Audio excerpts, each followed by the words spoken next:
Hello all, ఈరోజు మీ అందరికీ నేను ఒక క్విక్ అండ్ టేస్టీ రెసిపీ చేసి చూపించబోతా ఉన్నాను. ఆ రెసిపీ ఏంటంటే సింపుల్ నిమ్మకాయ పులిహోర.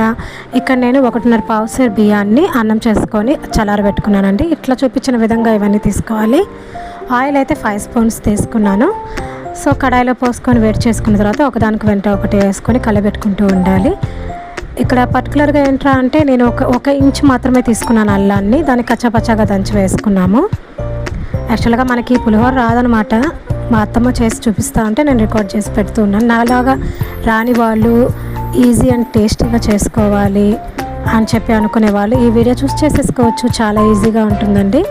అండ్ ఆ 2 నిమ్మకాయలు ఏంట్రా అంటే గింజలు లేకుండా పిండుకొని వడబట్టుకొని దాంట్లో కొంచెం ఉప్పు పసుపు వేసేసి ఇట్లా ఆయిల్లో వేసేసుకోవాలి. వేసేసుకోగానే స్టవ్ ఆఫ్ చేసేసుకోవాలండి. దాని తర్వాత చల్లారబెట్టుకున్న అన్నాన్ని వేసుకొని కలబెట్టుకోవాలి.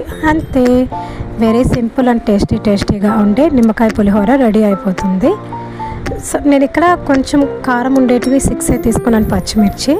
మీరు కొంచెం కారం కావాలనుకునే వాళ్ళు ఇంకో 2 ఎక్కువ కూడా వేసుకోవచ్చు. బాయ్.